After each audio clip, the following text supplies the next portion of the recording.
The Dukes of Dice are brought to you by Arcane Wonders, Game Toppers, speaking too loudly in a convention hall, and listeners like you. Welcome to the Duchy. It's time for another episode of the Dukes of Dice podcast, a proud member of the Dice Tower Network.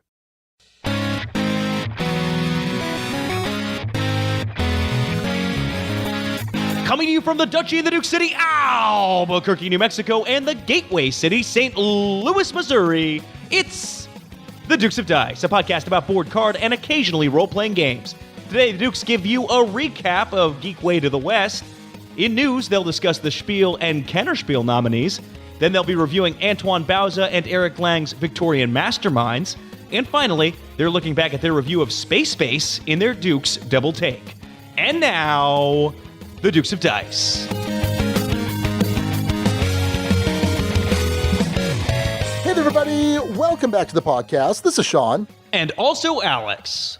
And this is episode 201, Ground Control to Mastermind. Ground Control to Mastermind. Ground Control to Mastermind. Which, if you were a David Bowie, which version of David Bowie would you be, Alex? This is like your ice cream question. Ziggy Stardust, David Bowie. I think that's the one you would want to be. Which one would I actually be? I don't know, but that's the one. The one from the Labyrinth? Would I be Dance Magic Dance, David Bowie? With the magic codpiece, yeah. This is the start that we're off to. Oh boy! But hey, that episode title was suggested by Brett Mowers. Of course, we're talking about Victorian Masterminds. We're also talking about Space, and our Duke's Double Take, which the Ground Control to Major Tom has that space reference. So good job, Brett. We get help naming all of our episodes from our awesome listeners over on our Board Game Geek Guild number 2008. We put up a Dukes on Deck, before every episode, where we ask for some contributions about episode titles and games that we'll be talking about. So please consider going over there and signing up, because there's a lot of shenanigans, Alex, that happen over there. Or so I've been told. And yes, or so you've been told. And by the way, let's get to that other factor of things right now. First of all, we get help naming our episodes? No, our episodes get named on the Guild. It's been a long time since we've been asking for help. Well, that's what I say. I always say that. I know you always say You're that. just now taking issue with that. All right. I think you've waived the right to take issue with that after this length of time. But in any case, we get all sorts of help over on the Guild, but the episodes are named by the Guild, just straight up. I'm just going to throw that out there. Yeah. Anyway, Sean, how are you? I'm good. I was going to ask, so Alex, will you ask me how I'm doing? But you nailed that perfectly. I'm good. We're doing something a little bit weird. We're recording a good 4 or 5 days later than we normally would, because we're like, for the last 2 years now, or ever since we've been going bi-weekly, we always seem to miss the Kennerspiel des Jahres and the SDJ nominations. So we said, let's hold off on the episode for a couple days. So it's going to be a midweek release, depending on how quickly I can edit, between 2 and 3 days later than normal. And by gonna be, they already know this because they're listening to this now. Well, I'm just saying. And also, you were at Geek Way to the West, which we kind of didn't quite plan around. But I'm doing good. I'm coming down off the Game of Thrones finale adrenaline, which we don't want to give any spoilers. I will simply say that I was happy with certain things and more unhappy with others. It's about where I'm at. I think fewer things I'm unhappy about purely, but yeah, I'd say that's about where I fell. Hey, Sean, before we get too much into games, I know you were talking about Game of Thrones, but congratulations to Mariah. Mariah is now officially a high school graduate. She certainly is. She graduated from her high school just last week. In fact, that was one of the reasons I wasn't at Geek Way to the West, Alex. But what were the other reasons? That was the main reason I wasn't at Geek Way to the West. No, yeah, so I mentioned that to you in our D&D game a couple weeks ago. I'm like, hey, Alex, I'm not going to be able to make it out to Geek Way because of Mariah's graduation. You were like, yeah, I figured you wouldn't make it out. I did figure it. I think even without her graduating, I will maintain that you would not have been a Geek Way. I could have made it. But no, congratulations to Mariah. She'll be going to the University of New Mexico next fall. and possibly pursuing nursing, but who knows? Who knows with kids nowadays? I changed careers like 3 times, so. Yeah, I'm familiar with that notion as well. Podcast listeners heard me change careers. So, yep. Anyway, Sean, without Geekway in your life, were you able to get in any games? Yeah, no, I certainly was. So I played, I'll talk about 2 games. One game, excellent. One game, not so excellent. Where do you want me to start, Alex? Excellent or not so excellent? So I can see from the show notes, and I'm about to talk about the game that I think is going to be not so excellent from your standpoint. If I had to guess, let's go with the not so excellent one. Okay, so I got to play Tiny Towns from AEG, designed by Peter McPherson, and this appears to be a first-time design. If you look him up on BGG, he has another game design. Doesn't look like it's been published. Not sure if it's in development or anything like that. So this was an interesting game that I got to play with the Wham boys, Matt and Matthew. And the idea is that you're taking this individual player board. It's like a grassland that's broken up into a grid, and you're going to take different colored cubes from the supply and place it in a certain pattern on your board. So when it's your turn, you're going to say, okay, everyone take a blue cube. And so everyone will take a blue cube, kind of simultaneously you'll place it. And then what you'll do is you'll check the different colored patterns that you make against the different building types that are out there. And if you've matched a pattern of that building, you then remove all of the cubes that were used to make that pattern, and you place that building type on your board, and it's going to score at the end of the game in different ways based on it being adjacent to other buildings, or might give you some bonuses or things like that. And what's interesting is as you are placing these buildings, now for the most part, that spot is dead. You can't place new cubes on there. So there's a bit of constriction as the game goes on because there are fewer and fewer spots for you to place on. And what's nice about the game is there are different types of buildings that match the different pieces. So for example, there's a gray hexagonal building piece, and there might be different cards that represent different ones that have a different pattern required to build them or give you some different effect based on them. So that's pretty much the game. It's pretty straightforward. In a lot of ways, it reminded me of like a tile laying game, but without tiles. Like the cubes might as well be tiles. That's it. It was kind of uninteresting to me. I think it definitely rewards strong spatial skills, which I'm not terrible at, but I'm not necessarily great at. I didn't find the decisions to be particularly interesting. It's definitely it's puzzly. And I think that if you kind of like this spatial pattern matching puzzle, you'll probably be more up on it than I was. But I was not a fan. So I would probably give this a pretty significant pass. So have you played this? So yeah, actually at Geekway, one of the first new to me plays I got, and I'll get to more of this in the Geekway recap, but before the big bottle share event that the Draft Mechanic co-hosted with Mile High Game Guys, where they had more than 100 different kinds of beer from all over the country being swapped in the Calhoun room over at the Geekway Hotel.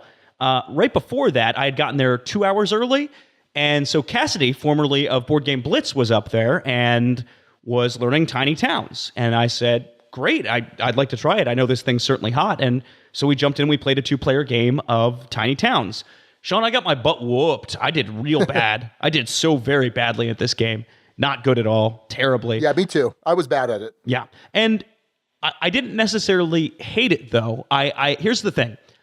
It sort of felt to me, and not to get to the old days of the show when everything was splendor, but in terms of a design that's so elegant that it's almost hard to resist, I think Tiny Towns has that going for it, in that there may not be a ton of stuff going on for the hardcore, heavier gamer. Certainly, it's one of those that's easy to learn, hard to master. The mechanics are dirt simple, but actually getting good at playing that game or playing it well, not so easy. A bit of a different story. I'm curious to see how it plays with more than 2. I did not like it at 2. Part of how that game goes is once someone fills up their board, anyone left can basically make as many moves as they want until they've filled out their board. And so it doesn't put any sort of cap or limit or anything along those lines. So I knew very early on I was not in this game. And I knew when my board was filled up and I couldn't play stuff, I was very much not in this game. So this was... It was an okay experience at 2. I'd be curious to see how it plays at 3 or 4. From what you're saying, it sounds like not supremely different, and no, maybe it won't, but it feels like something that I need to try at a larger player count before rendering a final judgment on it. But it is one of the new-to-me games I got in at Geekway. So that's Tiny Towns from AEG, and I'd probably straight up refuse to play it again. Okay, well, there you go. One or a 2 off of that early review. A 2, not okay. a 1. Got it. Fair enough. One has to be like, oh my goodness, this game is really terrible. Trash. Yeah, gotcha. Yeah. Well, cool. Well, I'll get into more of my Geekway to the West recap. For folks who don't know, this is a convention here in St. Louis, technically actually St. Charles, as it's across the Missouri River, about 15 minutes away from our office, which is unbelievably convenient for moving in and setting up a booth. Unbelievably. I cannot tell you how nice that is, Sean. To not prepare all that stuff to ship, that you just drive it up there, you drive whatever you have left back, it's low stakes, and you get to play a lot of games. Geekway, what I think it does better than other conventions of its size is its play and win is very robust, very well done, and something that helps both publishers and players alike. So that part of it I really enjoyed. The bottle swap specifically I really enjoyed. This is the second year that Draft Mechanic and Mile High Game Guys had done that. And boy, oh boy, did I have some awesome beer. I had some amazing beer at that event, and felt a little guilty for not bringing any of my own. So, how many of them do you remember? One of them, it was a banana berry donut, and it was from a Columbus-based brewery whose name is eluding me at the moment. And that one was fantastic. And other than that, I can't remember any specific ones. Yeah, I was going to say, I think my question is more, how many sips before you couldn't remember? Oh, I see. These were all little taster sizes, so lightweight Duke Alex did not make an appearance at this event. Okay, well, that's good. Yeah, just saying. One of the other games I don't really, it's not fair to say I played it, but was certainly out at the table and being played, and I enjoyed it so much that I was a spectator and a happy spectator, was an old school game from 1975. Patrick Hillier brought this one out. It's called The Magnificent Race. And the slogan on the box is, it's the Mad Dash Around the World game featuring that arch-villain, Dastardly Dan. Dastardly Dan, Sean. This is a roll and move game with roulette. A roulette wheel at the center of the board, for lack of a better term. And your goal is to race and beat Dastardly Dan, that evil arch-villain, who's a non-player character represented by a single marble. The game consists of a series of races where you'll be challenging other people, trying to gain advantage in the races. The advantage being in the form of more marbles. You throw the marbles in, you spin the spinner in the middle. The marbles all fling to the outside roulette style. Whichever one falls to the middle and lands in a divot at the middle is your winning marble, winner of the race. And it's not necessarily a great hobby game, but man, oh man, is it a lot of kitschy fun. A lot of kitschy fun. And I got to perfect my Dastardly Dan voice and taunt the other players as I sort of came in there and jumped into the role of Dastardly Dan. Started off as Dastardly David, and then graduated to becoming Dastardly Dan. I may need to go out and buy a copy of this just to have it. It's in that heartthrob category of a game that is so kitschy and old school and not necessarily good, but has these kind of stand up and watch closely kind of moments to it. Ton of fun. I also played, I don't think it was that same evening. No, it was definitely not that same evening. It was the next evening with Josh, my monochromatic wolf buddy. We got into play fresh. Neither of us had played this one before. We both learned it from the rulebook. Forum Trajanum, which, Sean, you have talked about before on the podcast. See how I remembered that? Wow, good job, buddy. Wow. Aren't you proud of me? Watch me go. I'm so proud. Forum Trajanum, Sean has gotten into, and I won't get too much more into this because I anticipate this will be a Feldmas in July review. I know, Sean. I know, you're very excited about it. But Feldmas in July, we will make it happen. Wait. Is that a commitment? Yeah, I'm committing to it. We'll do it. Oh, because I've been trying to do Feldmas in July for at least 3 years now. I know. We're going to do it this time. Oh. We're going to do it this time. Yep. Okay, cool. The things I will say about it is, one, I think it works really well. Two, it feels like what Carpe Diem wanted to be. It's certainly a beefier take on Carpe Diem, and in a way that's going to satisfy a lot of Feld fans. It certainly satisfied me as a Feld fan, and I know it satisfied you as a Feld fan, Sean. Yeah. No, I liked it a lot. Yep. So that's my first half of Geekway. We'll get to more after Sean talks about the game that he really liked that he played. Yeah, so I got to play Batman Gotham City Chronicles. So our buddy Jared, he backs a lot of miniatures games, and he's a great painter, and he's really fast at painting too, but also does a really good job. And so he brought in his fully painted copy of Batman Gotham City Chronicles. This is by Monolith, and basically it's a reimplementation of their Conan game that they did that I also played and I talked about when it first came out, because Jared also backed and painted that. So this was really cool. So it's a one versus many game. You have one person, and there may be different scenarios that kind of play around with that, but at least at its core and what we did, it was one versus many. I was the one because everyone knows my particular tastes. And basically, as the one, you are controlling the henchmen, the bad guys in Gotham City, usually with at least one of the big bads. So like, for example, in this particular game, I was playing Bane, and there were actually two versions of Bane. There was regular Bane, and then at a certain point in the game, he could take the Venom and get all jacked and swole and do some damage to himself, but also crash through walls and things like that. So I had Bane, and then I had some henchmen, and I forget what the other, there's different types of henchmen. And then the other players we had Batman, we had Red Hood, we had Catwoman, and I'm forgetting someone else, but there was a fourth character, so all the different Batman heroes. And basically, the heroes have a turn, and they have, the way it works is you have these action points in your pool, and at the start of each turn for the heroes, you can take a different stance, either like a general stance or a rest stance, and a general stance only lets you refill your action pool by a small amount, whereas a rest stance lets you refill your action pool by quite a bit, but it limits the things that you can do on your turn. And then from there, you're going to be allocating these points from your action pool to different types of action, like movement and range attacks, melee attacks, special interactions with the map or scenario. And then you can also kind of spend them to boost certain actions or activate special abilities or equipment, things like that.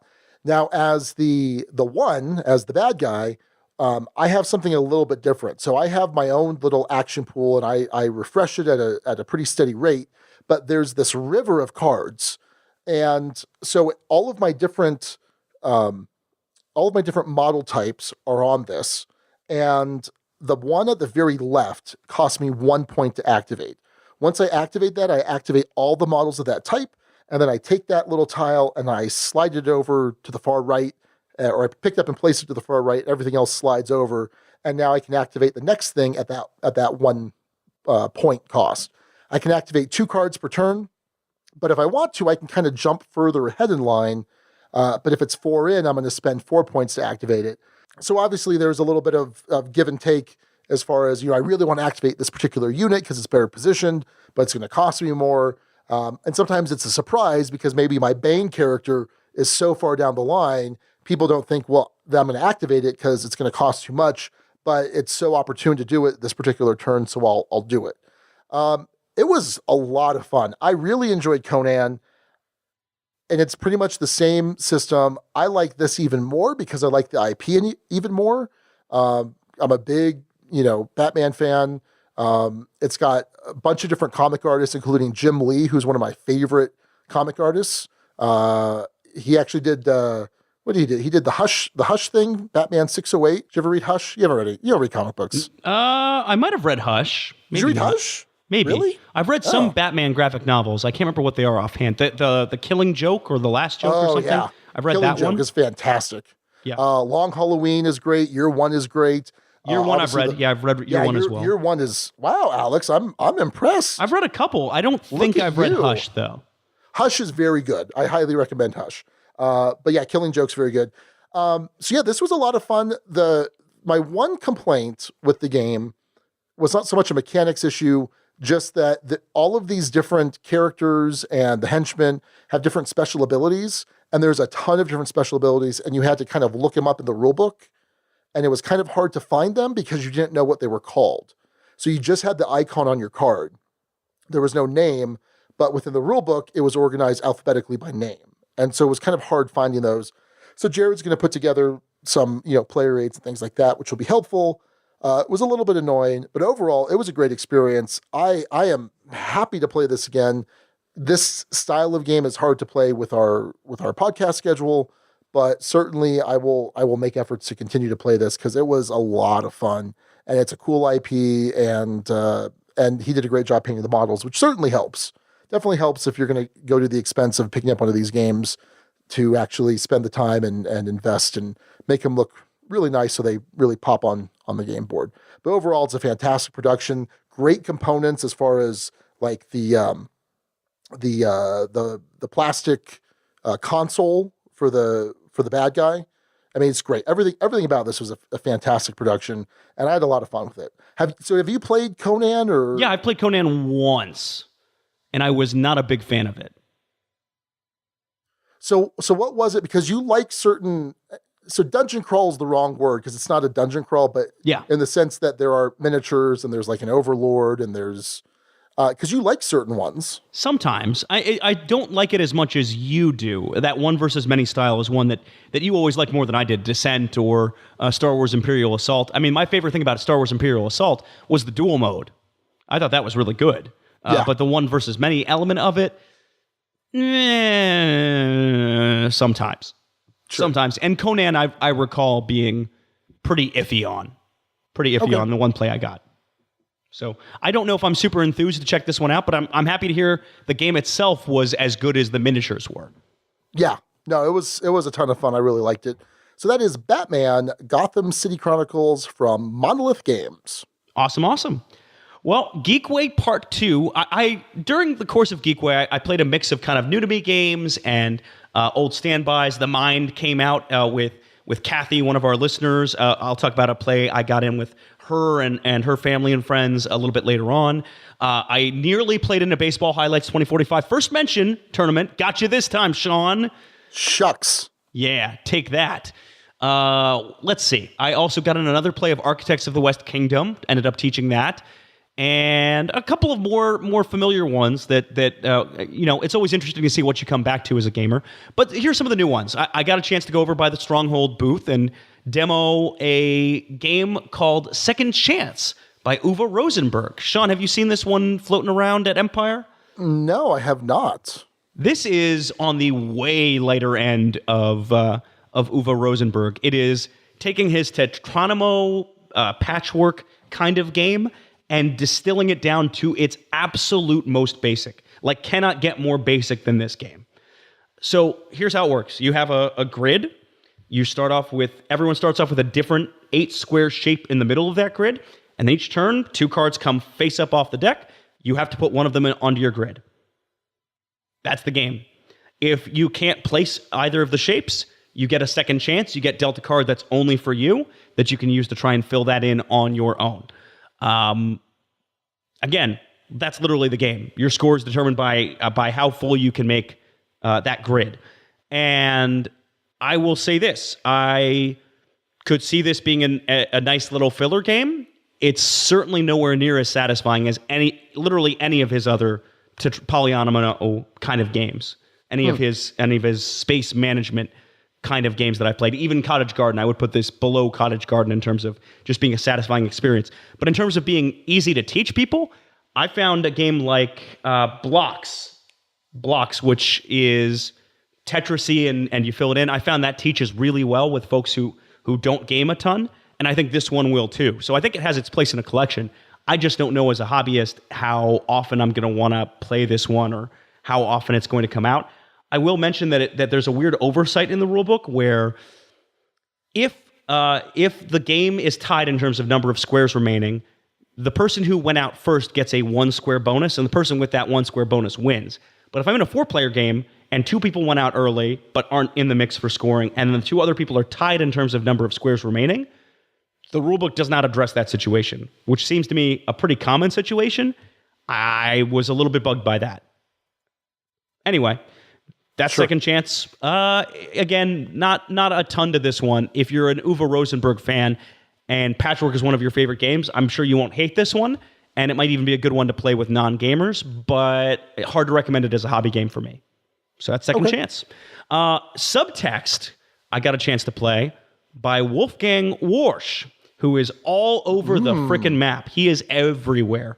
I played Doppelt So Clever for the first time in person at this con as well, which was amazing. I also played Ganz Schön Clever, again, in person at this con. This guy can do no wrong, and Subtext is no exception. This is on the party end of things, much closer to something like, say, The Mind than it is something like Quacks of Quedlinburg. This is a game where you are trying to draw subtle clues.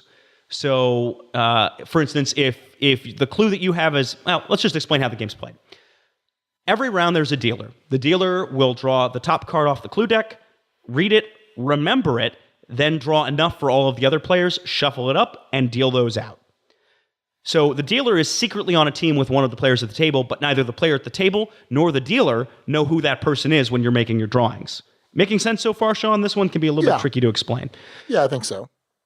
Now, what you're trying to do, for reasons that will become clear as part of scoring, is make something that is subtle enough that not everyone can realize who is with who. So if it was hotel, in one case, someone drew the state of California and then drew a little arrow pointing to the state of California, Hotel California. Those are the kinds of clues that are good ones in this game. Because what's going to happen is everyone is going to draw whatever their clue is, including the dealer who had to remember their clue, and then put them out into different slots. The dealer is trying to guess which of the players is drawing the thing that they were drawing. All of the players are trying to guess which one matches what the dealer was drawing. If the dealer and player get it correct, if they know that each other did it, that's awesome. They're eligible to score points. But if they both made it so obvious that everyone knows exactly what they drew, then everyone else will get a point, and neither the dealer nor that player will get anything. Can't be too obvious.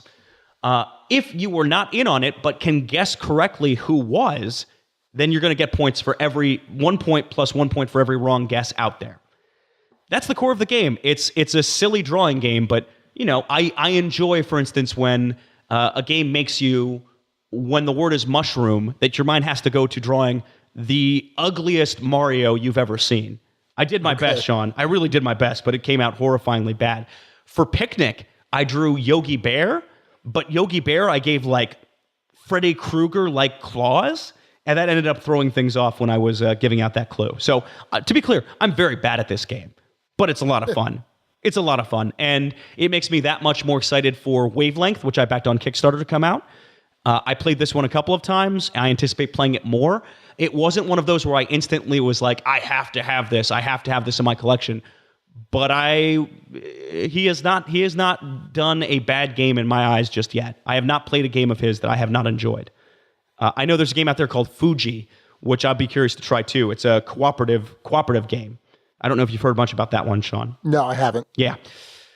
Now, all that being said, I've talked a lot, but I have not talked about my game of the con. And my game of the con came Saturday evening, and Sean, you know it with Game of the Cons. When it hits you, it is absolutely clearly obvious what the game is, what the game of the con is going to be, in most cases. Yeah. This was the case with this one, and it came out of absolute nowhere. It's a game called We're Doomed. This is from Breaking Games, which has also done not Among the Stars. That's not the right name of it, but it's not a handful of stars. It's a game about stars that's on a little bag. It's abstract. They've done a couple of others as well, some of which are better known than others. This one, Sean, came out of absolute nowhere. Jeff from Mile High Game Guys recommended it to me, told me how it played, and I said, that sounds like absolute nonsense, and I have to play it. Here's the premise of the game. This is a 4 to 10 player game. You are all leaders of governments around the world. The world is about to end in 15 minutes, as represented by a 15-minute sand timer that the game comes with. That's a beefy sand timer. I've never seen a sand timer. I've seen hourglasses that big, I guess, but in terms of in an in-game production, I've never seen anything that big. The game itself is super straightforward. You're either the head of, say, an autocracy or a democracy or a theocracy or a corporatocracy, all of which have slightly different abilities. And so here's the objective. You are trying to get a seat on a rocket off the planet, a rocket that will launch when the 15 minutes is up. You're all going to be contributing resources to that rocket. The more resources that get contributed, the more seats are available on that rocket when it's ultimately time to launch. But most times, there aren't enough seats for everyone, so who gets on that rocket is determined in influence order. Then you go around the table taking actions. So the first thing you do in a round is take actions. That will consist of either taking 2 resources, or taking an influence, or stealing resources from someone, or stealing influence from someone, or if you have 8 resources, nuking another player and eliminating them from the game completely. Yep, player elimination game. Had a kind of coup-like feel in that sense. That's not what makes this game exciting. The next stage of the game, you're going to be chucking resources into the box. And the more resources you throw, the more you're contributing towards that, but maybe the more vulnerable you'll leave yourself to someone taking a first strike attack against you with a nuke. So there's a balancing act to be done as far as that goes. But the more resources in there, the better you're going to do in terms of building seats. The more important thing is whoever has built, or whoever throws the most resources in a round gains 1 influence and gets to read the top card of the event deck. The event deck is this entire game, Sean. The entire game. A brief warning, if you have any intention of playing this game, I'm going to talk about a couple of the cards, which could be considered spoilery, because part of the joy of this game is in how crazy and wacky and off the wall it can get, and how unexpected some of those cards can be. So I'm going to talk about just 1 or 2 of them, just to give you a sense of the kind of stories that get built. If that's not up your alley, go ahead and skip ahead to news, because we're going to head there right after this. Okay, here we go. In my very first game of this, Sean, there was an event card that brought out the Reptilian Overlords. The Reptilian Overlords come into play with 10 influence, which is a lot, and all they do on their turn, they act as another player, is gain an influence each round. They can be nuked like any other player, but they're just going to be mounting influence as they suppress the various people on Earth. So at the end of the game, due to some other shenanigans that happened with the event deck, there were only enough resources in the box for 1 seat on the rocket ship. And guess who had the most influence? The Reptilian Overlords. We all lost. The Reptilian Overlords, the non-player character, was the only one who won. Came out of absolute nowhere. There was another example of a card that came up that said, it was Media Blackout. As long as this card is face up on the table, anyone who touches their phone is immediately eliminated from the game. Well, one of my friends who plays in Jamie's game group, Colin, who'd had a little bit to drink, decided to play Agent of Chaos, pulled his phone out of his pocket, eliminating him, and then tossed it to another player who caught it, eliminating them, knocking out 2 people with 1 move. It was glorious and memorable. I played the game 6 times in that same evening. It's not going to be perfect for all situations, but if you have a large player count group and 15 minutes, because that's literally all it takes to play, you're going to have some fun with this. I didn't go out and immediately buy a copy, but there were several people who did. Sean, does that sound anywhere near up your alley or something you might have fun with? Yeah, it sounds really good. In fact, I'm currently looking on Empire's distribution of other distributors to see if they have it available. I don't know if they do, by the way. I think at this stage, I don't think it's out at retail. I think it's just sold directly through Breaking Games, which they've done before. I bought a game from them, that Star game whose name I can't remember. So I think it's only sold directly through them. It's $35, and I think it's $15 shipping is the only route you're allowed to go, which means it's $50. And I don't know if this game is worth $50, but man, I played this 6 times. I know there are going to be some people in the Empire group like Strawman Matthew who will probably absolutely hate this, but if you can get into the character and get into the theme and get into the weird, backstabby, frantic fun, because this game plays out fast because you want to move as quickly as possible. It's a 15-minute real-time game. So I had a ton of fun with this, and even after 6 times, I could play this again if I had the right group. It's a fantastic con game. Yeah, it's interesting. It's not available through GTS. It is available through ACD, which is not one of Rory's distributors. Oh, interesting. Okay. Well, I'll figure something out. Okay. I strongly recommend this. And keeping in mind, this is the kind of game that mechanically is completely out of whack. This is not a gamer's, you won this through a true test of skill. This is just a lot of surprises, fun surprises in a box kind of thing, and memorable stories. Almost every game I played of this, I had some sort of story that came out. A clear game of the con for me. I don't know if it's a 6, but it might be. It was that kind of enjoyment out of it. Not because of the level of quality and the design of the game necessarily, but in terms of the level of fun inherent in the game. It's right up my alley as far as that goes. I'll be very curious to see, Sean, if you do get your hands on it, how that goes. So yeah, I think so. That is my Geek Way. A ton of fun as always. It is growing in my mind in terms of its con ranking. I sort of had a Dice Tower Con and BGG Con a little notch ahead. Geek Way's creeping up. Geek Way's creeping up into the mix. So that's what I played at Geek Way. That's what Sean played too. And that is what we played. That's not how this goes. Let's head on over to the news desk.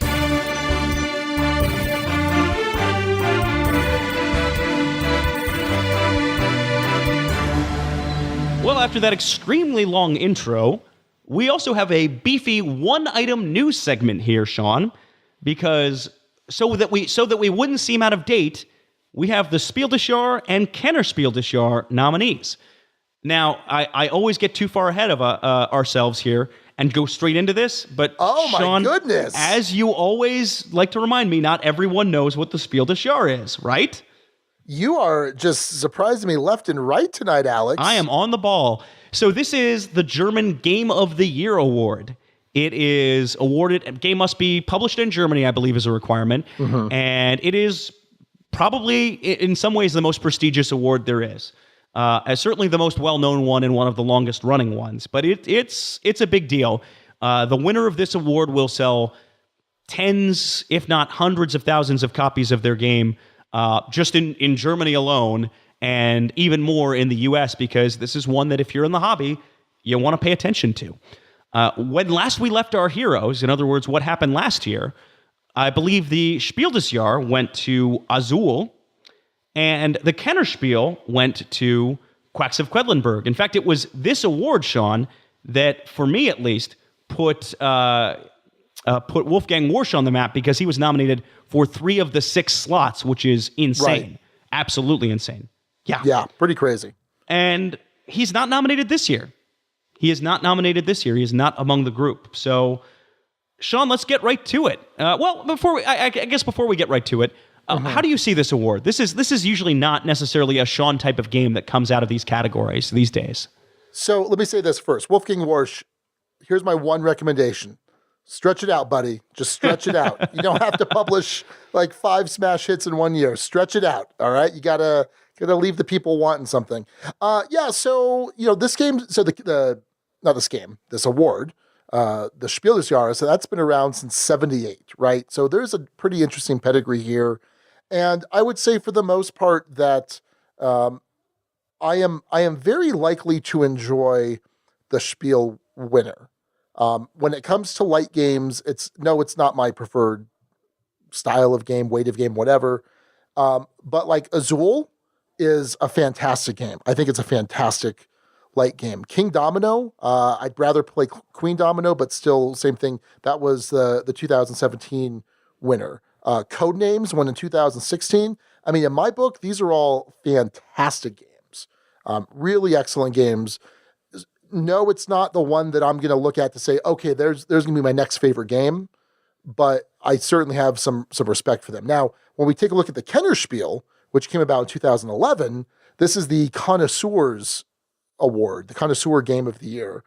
And it, in the past, closer to 2011, it seemed to be a little bit heavier fare, and it seemed to be getting lighter and lighter and lighter as the years go on. So like last year, Quacks of Quedlinburg, which I think is a great game, but it's not what I had expected in terms of the weight of the Kennerspiel fare. Same with Ganz schön clever. Fantastic game, fantastic roll and write. It blows my mind that it's a Kennerspiel nominee. Heaven and Ale, which is another game that I love, was another nominee last year. To me, that was like the perfect nominee. Like it made sense that was a nominee. So, but yeah, well, let's go through it. Sure. So let's start with the Spiel des Jahres. And before I get into this, again, another little thing. This is the most games of the nominees list that I've already played and already have strong opinions on going in. Yeah. We've already reviewed 2 of these games on the Spiel and Kennerspiel. Did we review Werewords too? Anyway. Yeah, not a full review of Werewords, but Okay. we've talked about it a number of times. And we've also talked about, well, let's just talk about the Spiel nominees. So you have Werewords by Ted Alspach, published here in the U.S. by Bezier Games. We have Just One, designed by Ludovic Rowdy and Bruno Sauter, which I have talked about in the context of Game of the Con with BGG Con last year. And Llama from Rainer Knizia, a longtime, very well-respected designer with a number of these already under his belt. So those are your 3 Spiel des Jahres nominees, and let's start there, Sean. Have you played Just One at this stage?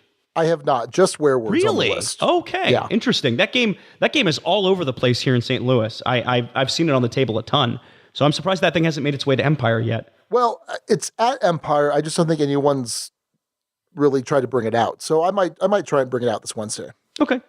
That's one that my copy of it is currently in Jamie Stegmeier's collection because he had wanted to play it so much, and he seems to be getting a ton of joy out of that one. So that one's currently sitting over at his place, being played pretty frequently. I see that one come out a good amount.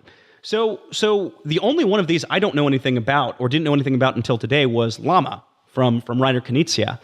And Sean, were you able to do a little bit of research on this one? No, I wasn't, Alex. Cool. I was, because I had the day off of work because I was recovering from Geekway. So Oh, nice. this game is dirt simple. It is a card shedding game, and you have cards numbered 1 through 6, and you have llamas. And here's how it works. There's a card out on the table, and on your turn, you can either draw, play a card, or quit. You can do one of those 3 things. In order to play a card, the card you might play must be the same number as the one on the table or one higher. So if it's a 2 out there, you have to play a 2 or a 3. It keeps going up until it hits the 6, and then after 6 you can play llama, and then after llama you can play a 1. So the llama sort of serves as a way to wrap things around. You can draw a card if you want and try and get something that might help out your hand, or you can quit. At the end of the round, you are going to gain 1 point for each different number card you have left in your hand, and 10 points if you have a llama card in your hand. Don't get stuck with llama cards is the nature of this game. Players are going to play until either everyone's quit, or once all but one player has quit, the player who's left cannot draw but can still play cards out to the table if they want. That's the game. Once someone hits 40 points, that triggers the game end, and whoever has the fewest points wins. I explained the whole game. That's the whole game.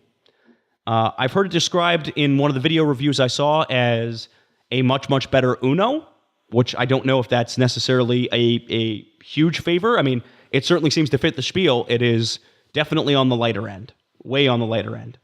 So, Sean, how do you see this category, having only played Werewords? Well, that makes it hard, obviously. I will say that llama sounds interesting. I will say that I love Werewords. I think it's a ton of fun. It's a nice little social deduction game, but also kind of 20 questions. And I mean, I will rarely turn down a play of Werewords, meaning it's a very solid 5 for me. And then I'm very curious to try Just One. So I think you have a little more insight here. Obviously, I think Werewords is so high in my mind that once I do get plays of these other 2 games, it's a high bar to set for me. So, Sean, I did something that may be unexpected for you, but I immediately went on to Amazon.de for the first time and ordered a copy of Llama just so I could get in a play of it and get a better assessment of how that game is. So it should be here in 9 to 12 Werktag, working days. I butchered that, I guarantee you. So I will see how it is in person. The Guild did have a couple of thoughts on some of these, including some of our German listeners. I believe Tim Tix had something to say. Simon Probst, who is a German listener, said, "For me, Llama is a surprise. I hear good things about it, but thought it might be too small or not unique enough," which was my sense in seeing the gameplay of this one. It certainly benefits from simplicity, but I don't know. We'll see. Josh Niekirk had some thoughts on this. He said, "Love both Just One and Werewords.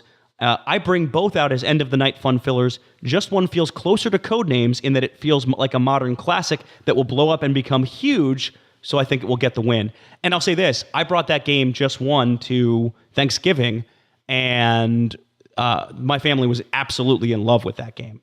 Absolutely in love with it. Cool. Ben Ogden says, Just One is phenomenal. The concept is so simple, yet it seems to take that clue-giving word game to another level. My family has had so much fun playing this game, and we have had tons of laughs in all of our plays. That checks all of the boxes for me. I don't know if you're doing any ratings or anything with these, but Just One is a must-have. I would give it a 6 as a party game on our 6-point scale, but with the wording of the Ducal scale, perhaps a 5, because it probably isn't a contender for the top 10. Still so very good. So, to me, it's between Just One and Werewords, having not tried Llama just yet. As well-respected as Reiner Knizia is. It's between those two, and I think I'll be cheering for Werewords, but predicting Just One by the time we do predictions on this, Sean. That's where my head's at with this.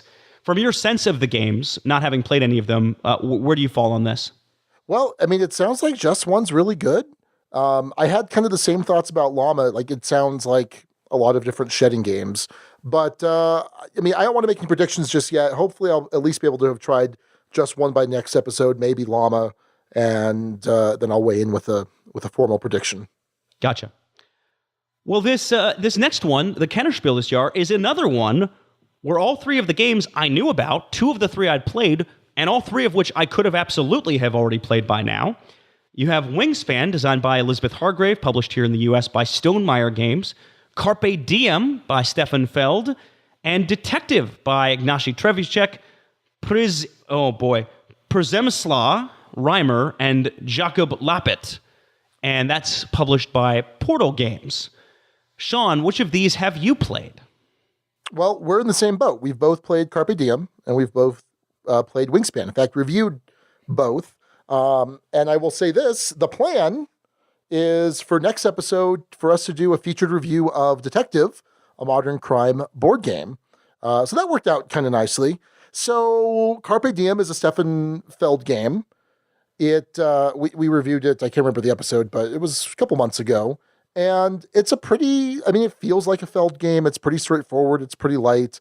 You're basically drafting these different tiles. It's a tile placement game on your individual board, and by completing certain similar fields, similar stuff, whatever, you're scoring points in a bunch of different point salad-y ways. I was not a fan of it. Alex, you liked it a lot more than I did. Yep, I did. But I will say it is on the lighter end of Feld's, and we'll see if Forum Trajanum has maybe killed that one. Certainly, the look of it was not very appealing. Not a very appealing looking game. I was trying to look this up, Sean. Has Stefan Feld taken home a Game of the Year award before? I'm trying to look this up. He was nominated for Bruges back in 2013 for the Kenner. Yeah. And he was nominated for Strasbourg. And as far as I can tell from a quick Wikipedia search, I can't find any evidence he's won an award. So that's an interesting thing. I would have that game as my, if I had to kind of rank them in terms of likeliness to win, I would have that one third.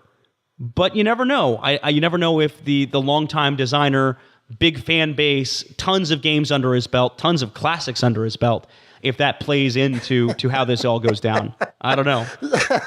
So you're wondering if the Kennerspiels and the Spiels are kind of like the Oscars. Yes, exactly right. In that the one that's supposed to win doesn't win because you're rewarding a prior director when they should have won years ago but didn't, and it just keeps. It's like what's the famous example? It was Do the Right Thing, and it was Driving Miss Daisy. Driving Miss Daisy. Mm. So Do the Right Thing, everyone's like, that should have won, but Driving Miss Daisy won. Yeah. And so then later anyway. No, and much like how that would tend to go, I would say this is certainly not a top 5 Feld for me. It's not in the upper half. Even though I liked it better than you did, I wouldn't put it that high. So, but you never know. You never know how this goes. So yeah, Carpe Diem. Detective, neither of us have played, Sean, but it is a crime-solving board game is my understanding of this. Cooperative, yes? I believe so. And I've been interested. It just looks like there's a lot of rules overhead. But there's some pretty innovative stuff about it from what I remember.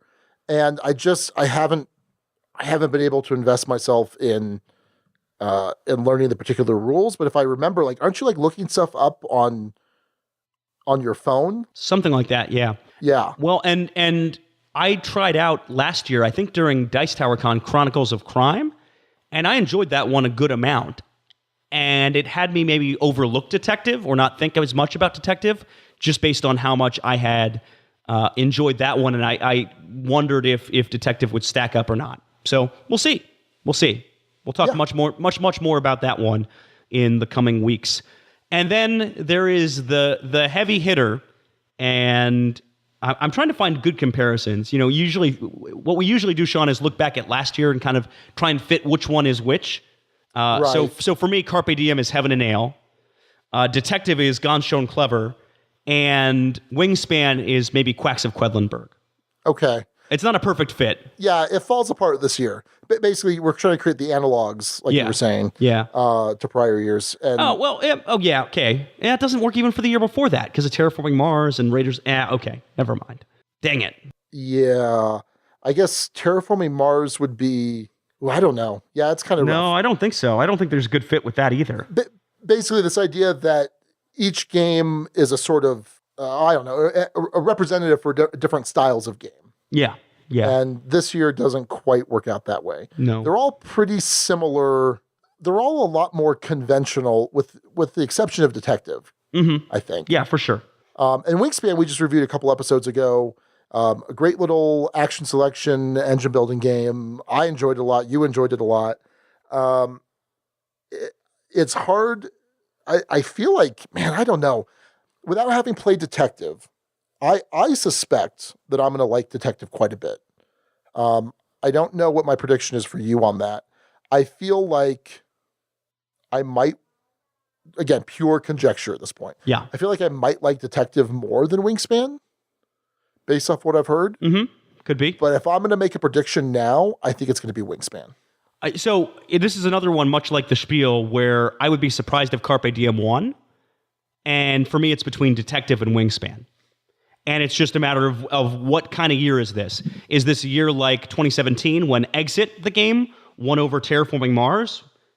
Completely out of nowhere, but kind of was a validation of these escape room and kind of more legacy games?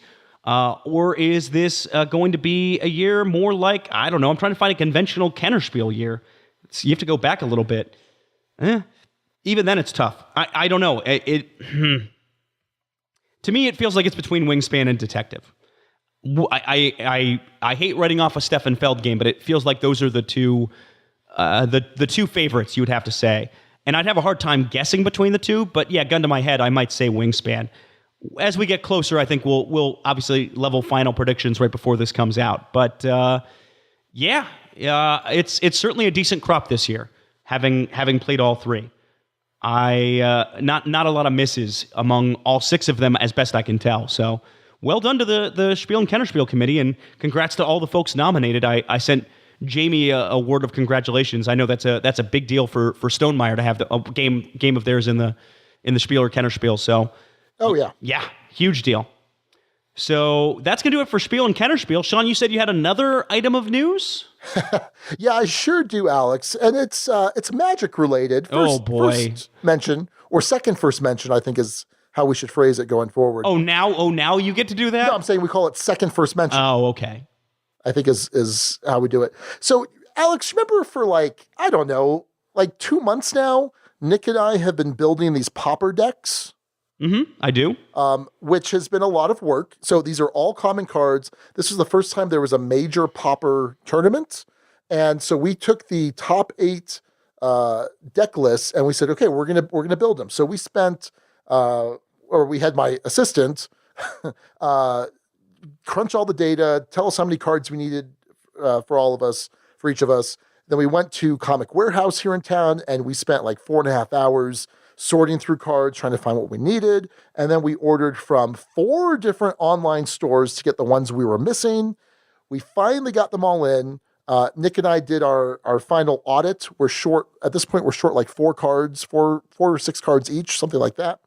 I've already started to sleeve up a couple decks. Cool. Fantastic. Got a problem, Alex. Uh-oh.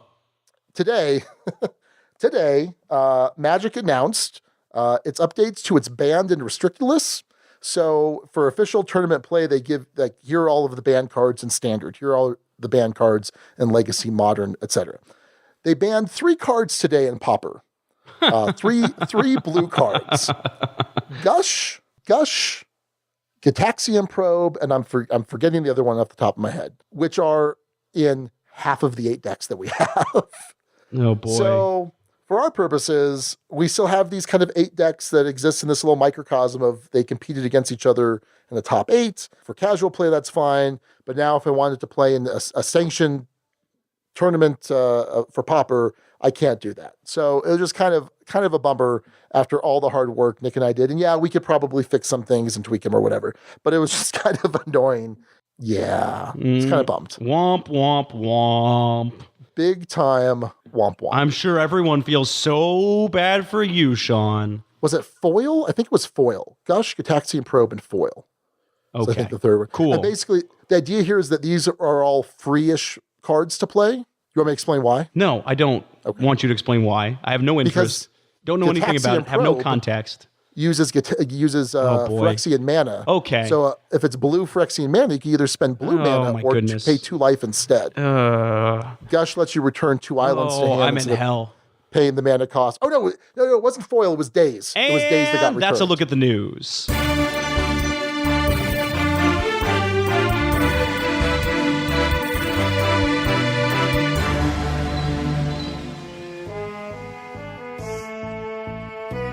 The game is afoot, Sean. It's afoot again. The game is afoot. It's a foot game. What am I talking about? I say, Holmes. Yes. What is it, Watson? I'm Holmes. Did you see the Will Ferrell movie? I did not. I heard it was absolute hot garbage. It was really bad. Yes. Well, you know what isn't really bad? Game toppers. I hear game toppers are amazing. I'm a big fan. Yes. Where's this falling apart? Everywhere. It's falling apart everywhere. No, I'm a big fan of game toppers. My buddy Ellie's got one. Alex, you have one. I do have one, and I certainly enjoy it. It has definitely been an upgrade for the gaming experience at an affordable price. But guess what, Sean? What's that? If you want to get in on the next round of Game Toppers 2.0, with brand new models, new accessories, new thematic mats, new storage solutions, all of that stuff, there's a new Kickstarter coming, and it's not too far away, June 25th. And if you collect the clues from an ongoing video series that's on Game Toppers LLC's website, well, guess what? You could be entered to win a premium 3mm stitched edge mat. These are amazing mats. And if you win the big contest, you could win a Game Topper package valued at more than $1,000. This is a big contest. Go to the link provided in the show notes here on the Dukes of Dice and enter the contest and let them know the Dukes of Dice sent you, because this is a big opportunity, Sean. Absolutely. So June 25th, Alex, that's only 2 fortnights away from when we're recording this. Yes, and possibly fewer depending on when you hear this episode. Yeah, so just remember June 25th. Go check it out. Game Toppers LLC, upgrading your gaming experience.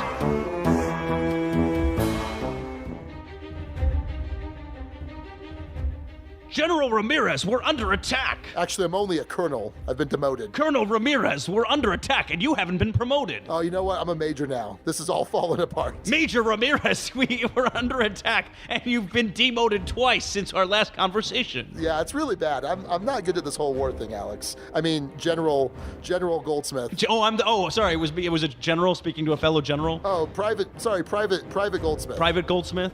I am very private about my personal life. This is true. I can't see your rank insignia, so I'm just not sure what you are. Personally, I'm partial to Seaman Goldsmith. That's just me. Wow. Anyway, in Air, Land, and Sea from Arcane Wonders, you get to put yourself in the shoes of a general trying to win the field of battle, whether it be in the skies, on the ground, or, hey, in the water. Wait. That's Did right. you just use all the synonyms for air, land, and sea? I sure did. But I will say, in all seriousness, Sean, this is a fantastic two-player game from Arcane Wonders. I tried it out personally at Gamma, and it was one I was looking to scoop up right away. I wanted him to give me the demo copy and let me walk away with it right then and there. I still don't have one yet. I really want one, Sean. I want it so bad. Air, Land, and Sea. This is a two-player game where you're trying to control the different areas, but it uses card play in a really clever way. If you can control 2 of those 3 areas, you will win points. However, it pays in this game to make a strategic retreat, to lick your wounds and try and fight for a better day, because the earlier in the round you do that, the earlier in the round you give up the ghost, the less of a benefit your opponent will get if they should win. So, really a fantastic game. Two-player game. Love it. Check it out. It's from Arcane Wonders. Arcane Wonders. It's never a blunder when you go with Arcane Wonders. This week, we're taking things back to a simpler time. A time when a villain could be a villain without all of these pesky police and Interpol and, what have you getting in the way. You know, sometimes you just want to burn down a monument. That's exactly what you're doing in Victorian Masterminds, a collaboration between Antoine Bauza and Eric Lang, 2 heavy-hitting designers. Does this game punch above its weight class, or is this dastardly plan doomed to be a bust? From Moscow to Washington, from Paris to Rome, and even in London town, national administrations remain utterly helpless as we enter the second month of a marked uptick in global supervillainy. Sean, before you get too much into this, as you started reading that, I absolutely heard the Carmen Sandiego theme going in my head. She goes from Nashville to Norway, Bonnet to Zimbabwe, Chicago to Czechoslovakia, and back. Sorry, continue. You're ruining the mood I'm setting here, Okay, Alex. please, continue setting the mood.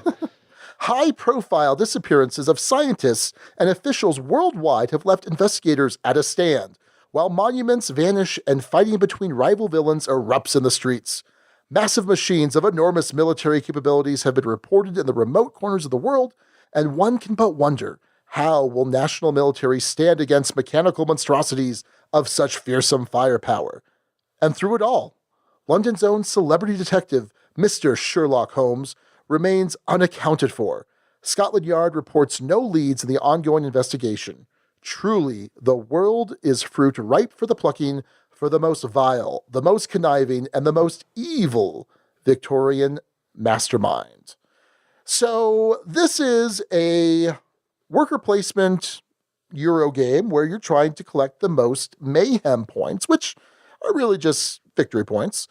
And you're going to do this by placing out your different agents. Everyone has 5 agents or workers, and you're going to place them out onto the different action spots on the main board. And by placing them there, eventually you're going to get certain resources. So there are copper plates, there are screws, and then there's firepower.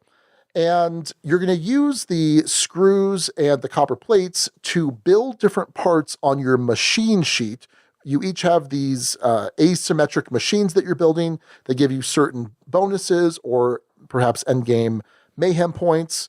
And by collecting those resources and paying them, you're going to build those different components of it. Additionally, you're going to be trying to steal certain monuments from the different cities that you're visiting. And in order to do that, you need to increase your firepower over the Secret Service level. Basically, as more buildings are stolen, the Secret Service level goes up, and so everyone's firepower has to go up. An additional resource are scientists that you will capture, and the scientists have some special abilities where you spend 1, 2, or 3 of them to get certain bonuses. Now, the really interesting thing about the game is the way that the worker placement works. So you have the 5 different cities on the board. They each have a different corresponding action associated with them. And you're going to have a mixed group of your agents or a mixed stack of agents that you're going to draw a blind from the top. Each of your agents are unique, but every player has the same 5 agents. And so you pick it up, you look at it, don't show it to anyone else, and that agent you then place on one of the action spots on the board. It can either be empty or there could already be an agent placed there by yourself or someone else, and you'll simply stack it on top. Now, once the third agent is stacked in a location, you pause the game, take the stack, flip it over, and then you resolve them top to bottom, which is basically the first that got placed is the first that gets resolved.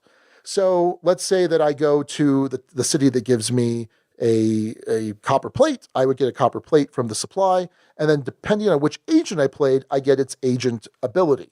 So maybe I play the Saboteur. All that's going to do is simply cancel the agent ability of the agent directly below my Saboteur. Maybe I play the number 2, which will actually double the resource that I get. Or I can play the Engineer, which is going to trigger the special power unique to my machine, possibly an enhanced ability, depending if I've upgraded my machine enough. I can also do what's the one that captures called? I can't remember what it's called. But basically one that lets you steal a monument if you have the sufficient firepower. And then anytime you steal a monument, it's going to give you some bonus depending on which monument that you stole. And then the last one is going to let you check to see if you've met an objective of that particular city that you're on. It might say you need to have built many different types of machines on your machine sheet, or you need to have collected certain types of monuments. And if so, you collect the card and you can score it at the end of the game. There is one other type of resource that I did forget to mention, and that those are the Da Vinci codexes, or Da Vinci books, Da Vinci codices, whatever. They're books, yeah, they're books. Yeah, these are worth points at the end of the game, and if you have 5 of them, instead of drawing blind from the top of your stack of agents, you actually get to choose which of the available agents that you play. Now, the game is going to continue on. You resolve the stack, and then you keep placing. The game continues on until either one player has completed their machine sheet, or the Secret Service level has reached the highest capacity. Everyone gets another turn, and then you add up points. So you're scoring points for different components of your machine that you've built. There are certain abilities that are going to give you mayhem tokens throughout the game. You're going to score points for your Da Vinci codices. You're going to score points for having monuments. Each monument is worth 2 points. And whoever has the most points is the greatest Victorian mastermind. Alex, what did you think about this game? What did you know about this game? What were you expecting going into this? I had only heard about this game primarily as a result of the Mensa Awards, the Mensa Select Awards, which we talked about, I think, on the prior episode or the episode before that. Yeah. That was where I had heard about this game. When I heard about the designers who were involved in this, Eric Lang, best known for Blood Rage for a lot of folks. I enjoyed Arcane Academy is his favorite game or my favorite game of his, I should say. Not his favorite game of mine. I've never designed a game that he has played. Arcane Academy, also The Godfather, is CMON's in-house head of design, effectively. And Antoine Bauza, who did Seven Wonders, Takenoko, a lot of my favorite games, especially early in my Dukes of Dice career. So the collaboration between those two was very, very intriguing to me. Very intriguing indeed. So I didn't know much other than the theme, the look of it, and I was excited about the designers. I didn't know anything about the gameplay, none of that. Sean, what did you know about or think about this game? Yeah, about the same. I remember kind of hearing a little bit about it when it got released. I thought it looked really cool. Kind of cool theme, steampunky, the art's cool, the components looked fantastic. And I think, yeah, what made me take a second look, because this was something that I recommended that we review, was the naming as a Mensa Select for 2019. And so I like the design pedigree. I'm a big fan of Antoine Bauza. Seven Wonders is a fantastic game, Seven Wonders Duel. Takenoko is one of my favorite lighter Euros. And so he's done a lot of stuff, Hanabi, which I like, a lot of stuff that I like. I think that if I'm looking for a kind of a lighter Euro, Antoine Bauza is definitely in my wheelhouse. And then Eric Lang, big fan of Eric Lang. I like Blood Rage, Rising Sun, Chaos in the Old World, tons of games that Eric has designed that I'm a big fan of. So my expectations were pretty high. I knew it was going to be on the lighter end of things, which is fine. But I had some pretty I wouldn't say high expectations, but some decent expectations. I was pretty sure I was gonna enjoy this a decent amount. Okay, fair enough. Well, let's get right into it then, Sean. Art and components. And boy, does this game make a big impression. And it's sort of a good thing and sort of a bad thing in some ways. So this game isn't just overproduced. I'd say it's just straight up over the top. Just absolutely, completely over the top. And I think it serves the game pretty well, oddly. There are some flaws in that plan, but the overall impression of this is really interesting. I mean, you have these big, chunky plastic gears. You have miniatures for these different monuments around the world, miniatures for all these other buildings. It's a game with a big-time table presence. Yeah, and so it's interesting. So when you say overproduced, right, I think of two things in mind.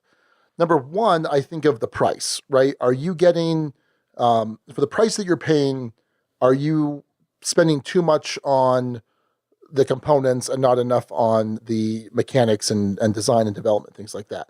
And price-wise, like the MSRP on this is like $50. Yeah. So if you're getting it discounted online, you're from a friendly local game shop, I mean, you're going to get it for like $40. So there's a lot in here component-wise for $40. Yes.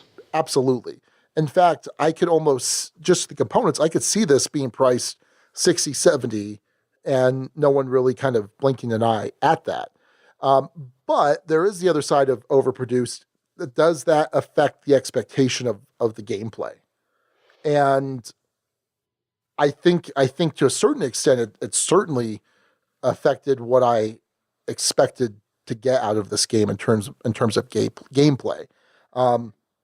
So I agree with you. It's overproduced in the sense that you're getting more from the components than I was getting from the gameplay itself.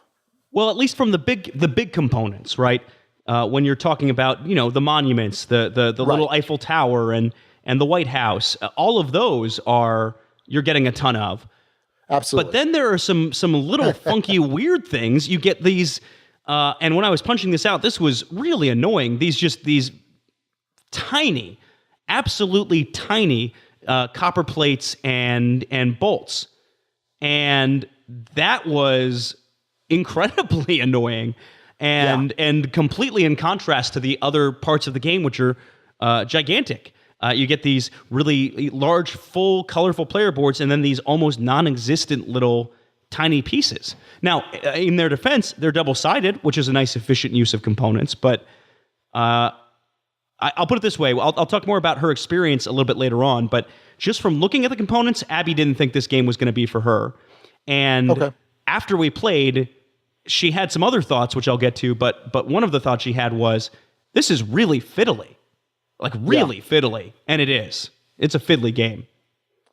Yeah, there are fiddly aspects to it. To me, it's most fiddly when you're resolving a stack. Yes, yeah, because that kind of brings the game grinds to a halt.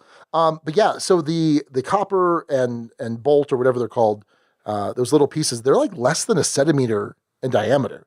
Like they're really tiny, and on one hand, I get why they did that because you have to place these on your machine sheet and then spend them when you've completed. So like, for example, one component of your machine sheet says spend, 2 screws and 1 copper plate. Cool. You place them there. And then once it's filled, you pull them off and you put this nice little component, this little cardboard chit that covers up that component. And they're gone.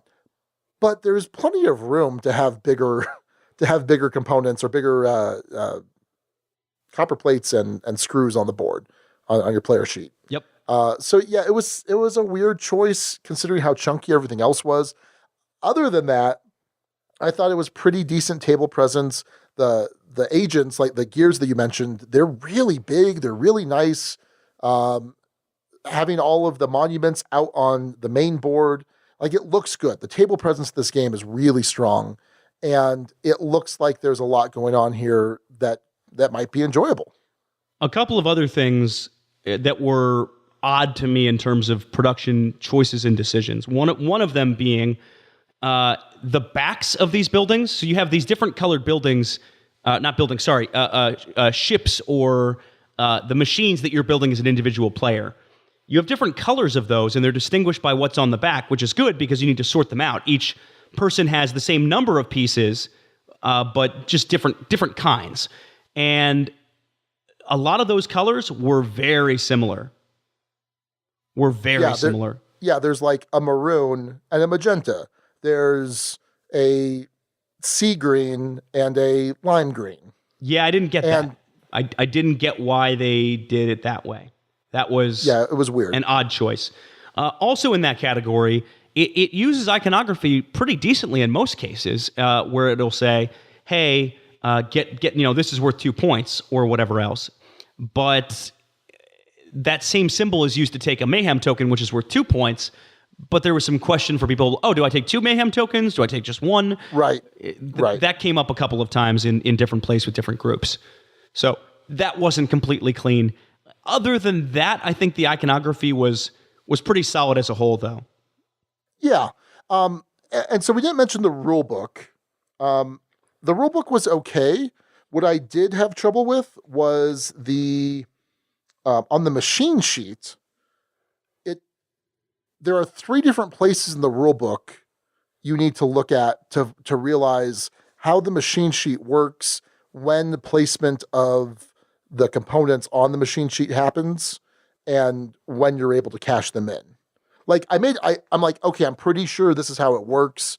I just need to be sure that this is what the rulebook actually says. And it took me forever to put that all together. Yeah, that makes sense. And you're right, we blew right by a rulebook, but I had to learn this game from the rulebook, along with a video that I watched to try and get a sense of gameplay. There was an animated video that I can't remember who did the video, but I ended up watching that, and that was how I learned the game and how I ended up figuring this one out. So you're right, Sean. There were some instances of things being a little hard to find. I wouldn't say it was problematic, but I wouldn't say it was necessarily the greatest rulebook either. Right. So eventually I got to understanding it, but for instance, in my first play, I did not realize until game end, people were asking, well, this building strategy seems really weak. Oh, no, you get 2 points for buildings at the end of the game. Oh, yeah. Okay, that makes sense. So yeah, it's interesting. There's nowhere on the board does it show you what the end game scoring is. Nowhere, there's no player aid or anything like that. That's just like, okay, by the way, at the end of the game. So you had to constantly remind people, oh yeah, you get points for this, you get points for this. I mean, there are certain things that show you points, right? Like points on the different components of your machine sheet. Or the books, for instance. Or the books, right. Even, I don't know. It was, you'd think that would be there somewhere, just as a reminder. Yeah, you would think so. But it was a little bit dicey. And so yeah, it was kind of baffling to me. It has fantastic table presence and then is let down in a couple of areas that seem like odd oversights. But I can tell you, from a publisher's perspective, that kind of stuff happens. It just seems to happen all the time, at least to us. Anyway, that's art. And let's talk art and art style. I think. So, Sean, you mentioned the expectation of when you see a game with this level of components, your expectation of gameplay is at a certain level. I think what actually steered it away from that for me is the art style lent itself to being more of a, not necessarily gateway, but more, less super serious of a game on the lighter to medium side of things. That was the sense I got from the art, and I feel like the components supported that. It was more of a cartoony look at the Eiffel Tower, a cartoony look at the White House. And I think that maybe lowered my expectations for what that gameplay was going to be like. So I'll just say this. The box art is gorgeous. Like, it looks super good. But there's not a whole lot of art elsewhere, at least not in any way that really shows it off. So you have the different cities that you're placing your agents on, rather, that there's some art of the city, and it's fine. You have the different art of the agents themselves, which is okay. Now the machine sheet is nice, the individual machine sheets, because they start off as blueprints. But for the most part, the really incredible box art doesn't really carry over much into any of the components. Yeah. That's true. It isn't in a lot of places. Sean, I think this is as good a place as any to talk about some of the ships. So these are all unique and uniquely powered, and we'll talk about some of those powers. But one of those ships is meant to be a hovercraft. Uh-huh. And this is a family-friendly show. We are on the Dice Tower Network. It's very phallic. It is phallic, very much so. Every game I played, it was noticed. Every single one. Very anatomically correct. Yes. And maybe not in such a positive sense with that. It had to be intentional. Yeah. It had to be. I feel like we'd be remiss in not mentioning that. Not in any sort of way that if you actually were playing with kids would be unfriendly per se, but it's there. It was noticeable. I noticed it. Yeah. You noticed it. Yeah. Yeah. Oh, we all noticed it. Okay. It was noticed. All right. Let's get to gameplay, Sean, because you mentioned having... Do we have to? What? Do we have to, Alex? We do have to. Okay. We do, in fact, have to, and that's probably not a good sign for the game if you're asking that question. No, it's not, Alex. So okay. Talk me through this. What happened here with you? So I think that this game, in principle, in theory, is excellent. Like this idea of, you place out your workers, there's a delayed response in terms of getting the resources back. And there's an interesting tension of, okay, I really need to make sure that this triggers before this triggers. We don't necessarily have control over that. I want to make sure that I go here early so that I don't have the chance of getting saboteured, to make sure whatever. Like, I think there were a lot of interesting things here in principle. And I was very excited when I read the rulebook at first. Then when I finished the rulebook, I'm like, oh, is there much here? I don't know that there's much here. And it reminded me, and this is very mean, and I'm saying this about two fantastic designers who have been, are now, and will always be better game designers than I will ever be. But it reminded me of a bunch of games that I've designed that in my head were like amazing. And then when I tried to implement them, I was just like, oh yeah, I have shelved like 7 or 8 games. Sure. I'm just like, yeah, there's nothing here. All of which have Sean in the name. Exactly. Yeah. Sean Gammon, Sean Decision. I would have, and again, this is just me. I would have, had I designed this game and played it, I would have been like, oh yeah, maybe there's something here, but this isn't it. This isn't it. And like you mentioned, fiddly. I mean, there are turns where you're going around and you place your worker done. Place your worker done. Place your worker done. Okay, there's 3 on the stack.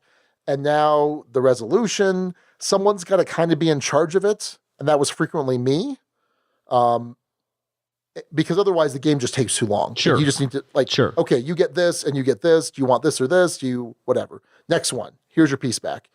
But ultimately, all of the tension that you were kind of expecting wasn't there.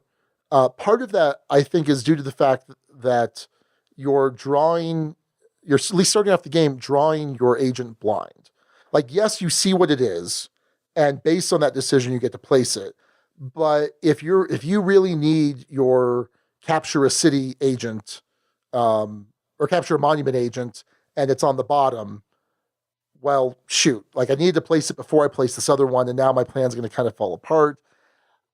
Yeah. And there are ways to kind of mitigate that. Obviously, if you get 5 of the Da Vinci Code books, you can spend scientists. So like you could spend 1 scientist to, instead of drawing from your pile of agents, you can place one of your agents that's in your discard pile instead. So you have some control there. So there are ways to mitigate that, but there weren't interesting decisions, and it felt very samey. There was no emergent gameplay. There was no real engine building. The only engine building you really had was either getting enough of the books, and then upgrading your engineer ability by building certain things on your board. Basically, your engineer ability has a baseline ability, and then there are 2 bonus abilities if you build the right component of your machine that will also trigger. And that's kind of it. Other than that, each turn was just you doing more of the same. Yeah. And okay. There was no interesting, like, collecting resources. There's basically 2 main resources plus the firepower, and I guess the books, and I guess the scientists. I mean, yes, there are a lot of resources. There are 5 different types, but I don't know, Alex. I don't know. Sean, we're going to be on different pages on this one a little bit. Okay. Just a little bit. Because, at least to me, I found myself getting engaged in some of those decisions with where to place a chip. Is this, from the knowledge I have, is this person out here a canceller? Am I wasting this ability if I go here? I really need to do this to complete this mission card, and if I miss out on that opportunity, sure, I got some sort of little reward out of it, but I didn't get what I was going after. Or there are these really satisfying moments where I wanted to have this trigger and then this trigger, and I was able to set that up and make that happen. So I set this up so this triggered, so I was able to build this component on my ship, so I had enough firepower to get this building, which then got me this part. There was at least enough of that ongoing planning that I found some satisfying moments in this, in terms of the planning and how it went about. At 2 players, Ooh. I think you miss out on a lot of that, because the canceller just becomes a wasted chip in a lot of cases, and just one you don't care about as much, and you can trigger your own stack more often than not.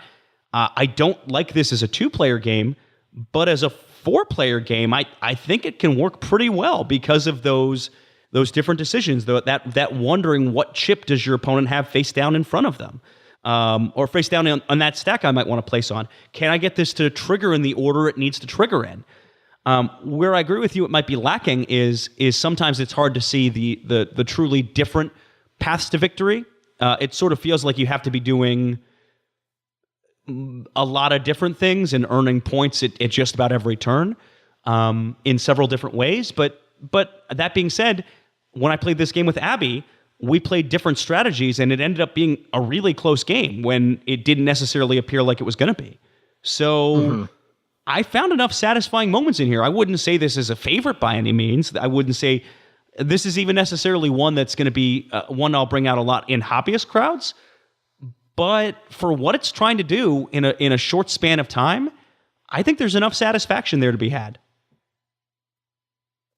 Yeah. Yeah. Good on you, Alex. All right. No, I'm trying not to be dismissive. It's very hard for me not to be dismissive, Alex. Dismissive Duke Sean. Back at it again. Yeah, because I see all the things that you see, and like I was thinking about that, right? But ultimately, it's just like, well, it just none of it seemed to matter that much. Like there weren't that many times where there was like a big turn. Like we talk about games making me feel clever. I never felt clever playing this game. There didn't seem to be a lot of payoff. It was a bunch of just get some resources, do things with them. Yeah. And then like you mentioned, 2-player was, for me, it was rough. So in the 3 and 4-player game, you need 3 agents on a stack to trigger that stack. In 2-player, you need 2. And like you mentioned, frequently you were just triggering your own thing. Right. So that interaction just wasn't there. I think this is probably best at 4. Yep. Which is something I rarely say.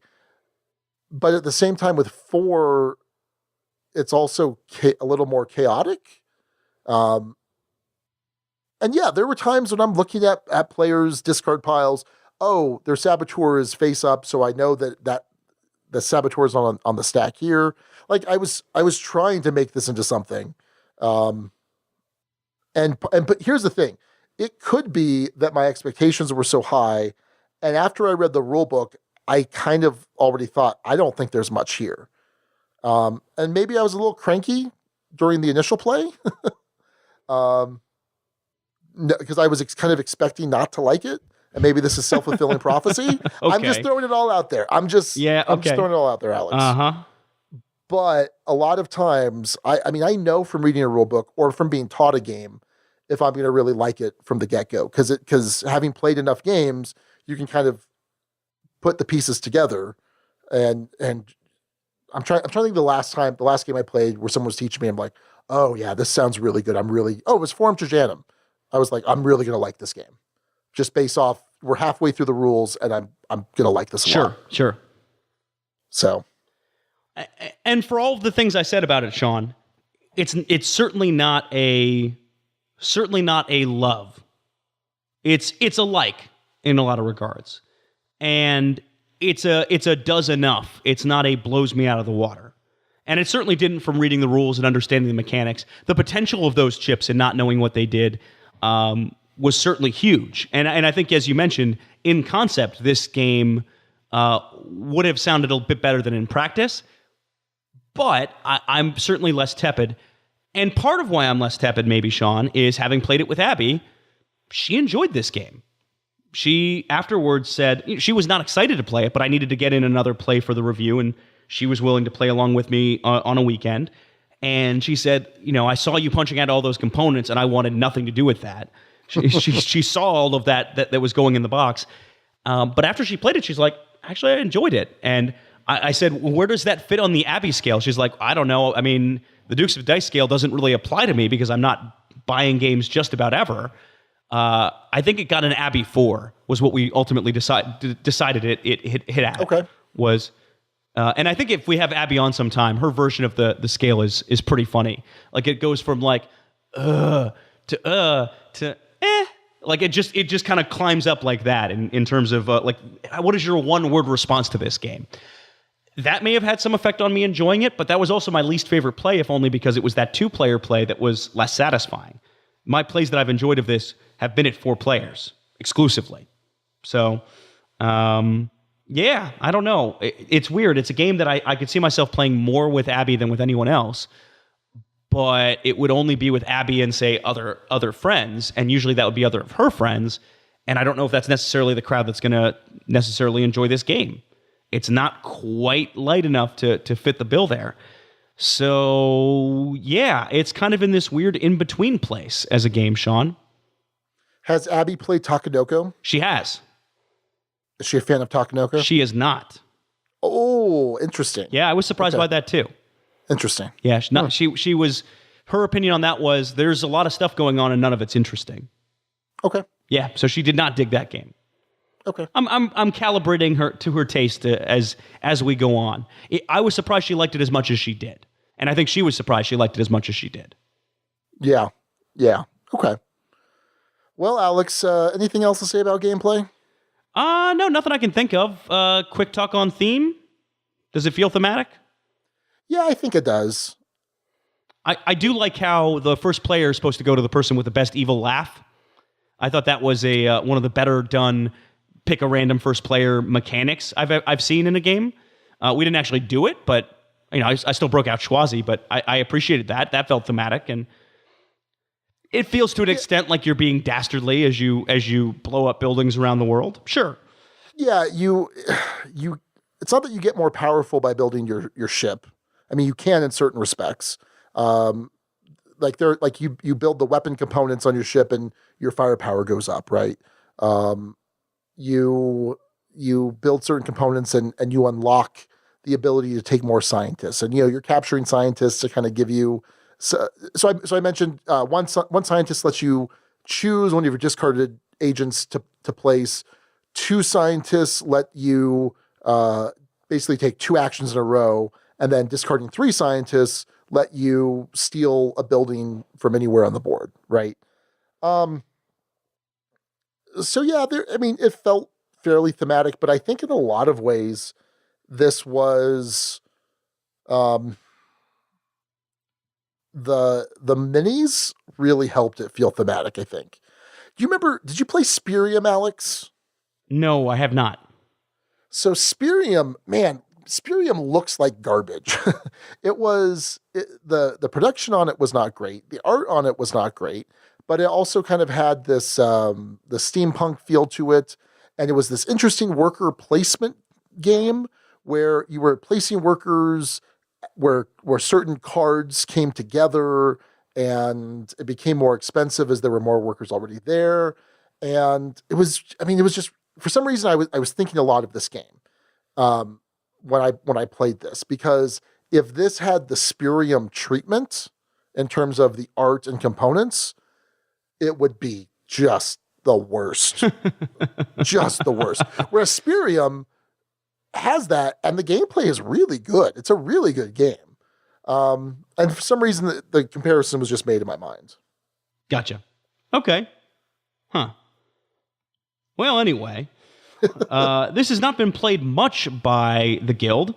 So BJ from Board Game Gumbo did weigh in on this. He said, Victorian Masterminds is one of my subscribed items on BGG, mostly because I'm a big fan of Bowser's games. I've watched the development since it was announced a few years ago, played it at BGG Con, but I have to say, it was a little stale. Sure, it's a well-designed engine builder, but for some reason, there was too much there. There wasn't too much there, I think is what he was trying to say. I won't judge it on one play, but I'm not excited to play it again. In the meantime, maybe a 3. And Sean, I think you'll be lower than that in your final score. BJ, look in your heart, BJ. Oh, boy. And unleash the 2. Sean, just go ahead and do that. You get that out of the way first. That's what I'm going to do, Alex. I'm going to give this game a 2. Like you mentioned before, we rate things here at the Dukes of Dice on a 6-point scale. A 1 is poorly designed but playable, not necessarily fun. A 6 is an all-time favorite that is a contender for the top 10. And for me, this game is a 2. Game has some merit, but has significant issues. And I will refuse to play this game again, Alex. Okay. It was just not enjoyable to me. It was too much. It was just too much work for what you got out of it. Have you ever thought, Alex, have you had this little mind experiment? Like when you're playing a video game, you're playing like a real-time strategy game on a PC or whatever. Which I do all the time. I'm just any video game, whatever. And you're just constantly like clicking, like you're just clicking something like 1,000 times. Then you move the mouse and you click over here and you move the mouse over here. And if you took away the input, if you took away like what you were doing and you were just clicking on a blank screen for hours and hours and hours, thousands and thousands of times, it would just be the most boring thing in the world, right? Sure. Yeah. But you're getting enough feedback. You're getting enough, interesting things you're looking at, interesting things you're doing. That what is ultimately at its core is a very monotonous task of just clicking and clicking and clicking is something really enjoyable. And this game just feels like a lot of clicking on an empty screen for me. Wow. Ooh, that was me. Wow. That's a quote that is going to linger. And they are going to use that in advertising. For sure. Yeah, that was mean. That felt mean. That was coming out of my mouth. Man, that was a low blow. Well, hey. Not every game needs to be published, Alex. Wow. Oh, God. Jeez. Oh, that got out of hand pretty quickly. I don't feel nearly as negatively as Sean does. This one ends up at a low 4 for me. A good game worth playing, just not all the time, belongs in the Duchy. And I will say this, if Abby didn't enjoy it as much as she did, it would be a solid 3. It's not in the 2 category. I'll certainly play this again in the right situation. I won't necessarily turn it down if someone wants this to be taught to them. I'm happy to do it. Yeah, I'd say good game better describes it, though. It would not surprise me to see this drop to a 3 on a double take. I think it'll all depend on whether I've played it again in that time since. And if I haven't played it again, it will be a clear 3 to me. But for now, I'm willing to say low 4. Mean Duke Sean is eclipsing Mean Duke Alex here. Oh, boy. You got another one? You got another one to throw their way? Well, let's move along before Sean digs an even deeper hole here. That's our review of Victorian Masterminds. A low 4 from me and a very mean 2 from Sean. You are listening to the Dukes of Dice, proud members of the Dice Tower Network. For other great shows in the network, check out dicetowernetwork.com. Back to Alex and Sean for this week's Dukes Double Take. If you thought that one was mean, hey, it's time for our Dukes Double Take, where we're taking a look at Space Base.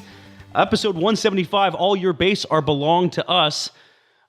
This is... Hold on. One more.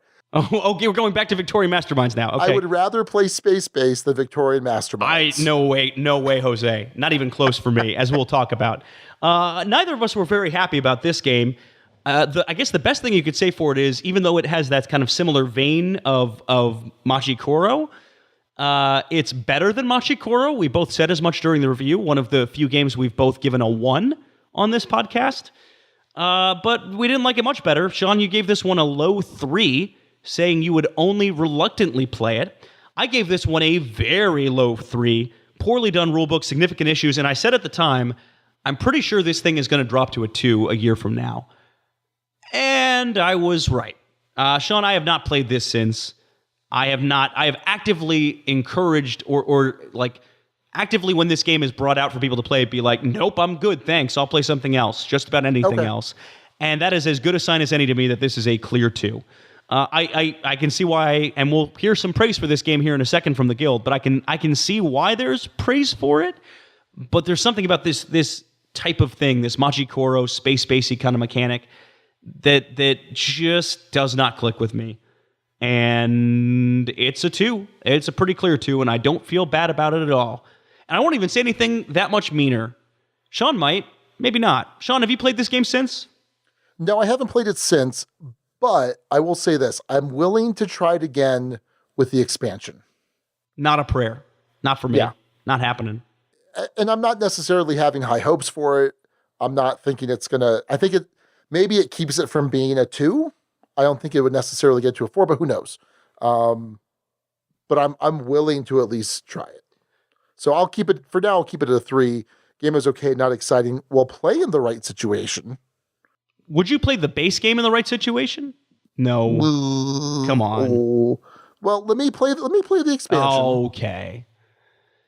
What does the expansion do? I have no idea, and I don't care. Okay. Man, you're so mean, Alex. Machi Koro was made so much better by its expansion, wasn't it? God, why are you so mean, Duke Alex? Do you remember that's one of my least favorite expansion experiences too? Was playing the expansion to that. So let's see. It's the emergence of Shy Pluto. A strange new galactic body has emerged within the Milky Way. The greatest minds of the United Earth Services find themselves bewildered by the sudden appearance. Okay. It's a collection of story-based scenarios. Oh my God. That introduce new content to the game via a narrative structure. No. Not only are new ships added, but new scenarios are included as well. Once the story is completed, it may be replayed, or the contents may be added to the space base set. Alex, I'm just going to give it a 2 now. Game has some merit, but has significant issues. Because no, that doesn't sound like something I want to do. It reminds me of when I heard about Machi Koro Legacy, and my reaction to it was just, why? We need to review that. Oh, God, no. We need to review it. No, we don't. Okay, I think we need to review it. How about this? Guild, weigh in. Let us know if you actually want to hear us review Machi Koro Legacy. Speaking of the Guild, Alex, plenty of Guild thoughts. And support, I should say. Support for Space Base. No, absolutely. So Brett Bauer says, I've enjoyed my 3 to 4 plays of Space Base. While I've yet to try the expansion, I'm not sure if it needs one. Space Base fits that 45 to 60 minute end of the night wind down game for me. It can lend itself to some AP, especially as people try to build their engines. I find that players who ignore building grandiose engines and focus on the fact that it's a race game will end up winning, though they might not enjoy it as much. For me, this one is a 4. BJ from Wargame Gumbo says, my whole family loves playing Space Base. It gets mixed reviews from some of the Gumbo crew, although it's universally liked better than Machi Do About Nothing. But there are some gamers who ask to play it every game night. My son Matt and I are almost finished with the Shy Pluto campaign and are loving it. One of my favorite games from 2018, even better with incrementally more interesting content in the expansion. Wow, BJ all over this one. And then Adam Dalton says, I've played Space Base a couple times. With 2, it's okay, but with more than 2, it just takes too long for what it is, in my opinion. It does a decent job, though, of trying to keep you engaged when it's not your turn. However, I think I prefer Valeria Card Kingdoms over it in the roll some dice and see what you get realm of games. And yeah, you know what? I didn't make that comparison. I think you were on your walkabout. I have not played that game. It's good. I like it a lot, and Yeah, but I didn't think about it in that sense. It's almost more of, well, no, yeah, okay. Yeah. All right. No, that's good. It's good stuff. Good observation, Adam. All right. King Splendor says, I remember the first time I checked out images of Space Base, I wasn't drawn in by the art. So for quite some time, I didn't have an urge to try it out, but I kept hearing good things, particularly Tom Vassell putting it in his top 10 of 2018. So when it came on sale for over half price, I decided to pick it up. And I'm really glad I did. I've only played it 3 times thus far, all 2-player games with my wife, but I can say that after each play, I'm finding more and more depth to the game. There's so many good options for making satisfying combos, and I really like the excitement the dice add to not only your turn, but even more so on your opponent's turn.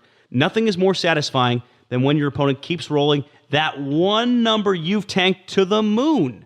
I feel like I have a lot more to discover in this game yet, and even after that, there's an expansion which I've heard is great too. This one is a keeper. Sean, we are well in the minority as far as the guild is concerned on this game. Yeah, no, it's unusual. It's a thing. Unusual. Anyway, that'll do it for our Duke's Double Take. Sean dropping this from a 3 to a 2 after reading what the expansion for this contained, and me dropping it from a 3 to a 2 just because I did. And that'll do it for the episode, except for the rest of the top 6 names. And we had some good ones this week, Sean. Yeah, we sure did. Ben Ogden came with The Eighth Wonder, referencing the wonders, the kind of monuments you have in Victorian Masterminds, and Antoine Bauza's design of 7 Wonders. Todd Kauk suggested Commodore 1864, which I thought was pretty clever. So did you read the explanation of that, Alex? Is it because obviously Victorian Masterminds is the 1864 component. The Commodore 64 was an old gaming system, which I actually had back in the day. Oh, you did? Okay. I did. And is it because the Space Base kind of has like a Space Invaders thing? Was that the reference, Alex? I don't know. I'll have to look it up. Hang on one second. Do. Okay, while you're doing that. Nope, no explanation provided. Okay, well, I think that's pretty close. Yep. Anyway, BJ from Board Game Gumbo came with my favorite game I have yet to play, Space Chord. This week on Space Chord, he's an alien and he's suing for divorce, but will he get custody of his weird alien kids? Find out next time on Space Chord. Wow, that's very speciest, Alex. Apparently. I'm very disappointed. Yeah, Space Courts, because Space Base, and then I guess Victorian royal courts. I think the court that you would get dragged to for blowing up all those monuments. Could be. Anyway. Blaine Miley suggested Dr. Evil's number 2. Wait, what's the number 2? I mean, I know what it is. There's a doubler in the game. Oh, there's a doubler in the game. Yeah, they're called number 2. Yeah. The number focus of Space Base and a supreme villain is how he described it on the guild. Gotcha. Yeah, there you go. And Nick Hayes with Spiel du Jahr, referencing the Spiel du Jahr from earlier this week, which we announced on the guild. Hey, this episode's going to be late because of the Spiel du Jahr. So, yeah. Sean, that'll do it. We're into the 200s now. We sure are. We'll be here for at least another 99 episodes, Alex. At least. Maybe more. Maybe more. All right, well, that's going to do it. Until next time, this is Sean. And Alex. And this has been episode 201, Ground Control to Mastermind. Thanks again, Brett Mowers. Duke you later, everyone. Oh, yeah, that's how you do it. I don't know what's going on. Thank you so much for listening to the Dukes of Dice. Today's episode was recorded in the Duchy on May 20th, 2019. Our theme music provided by Carbohydro M from his Prime Legacy album. The Dukes of Dice are a proud member of the Dice Tower Network. For other great board gaming podcasts, check out DicetowerNetwork.com. And for all the latest in the Duchy, go to DukesOfDice.com. Find us on Twitter at Dukes of Dice. Join in conversations on our Board Game Geek Guild. Find us on Facebook and subscribe to our YouTube channel. Thanks to our sponsors, Arcane Wonders and Game Toppers LLC. You can check out all of Arcane Wonders' fine games at ArcaneWonders.com and learn more about Game Toppers at GameToppersLLC.com. We'll see you back here in 2 weeks. Until then, game on.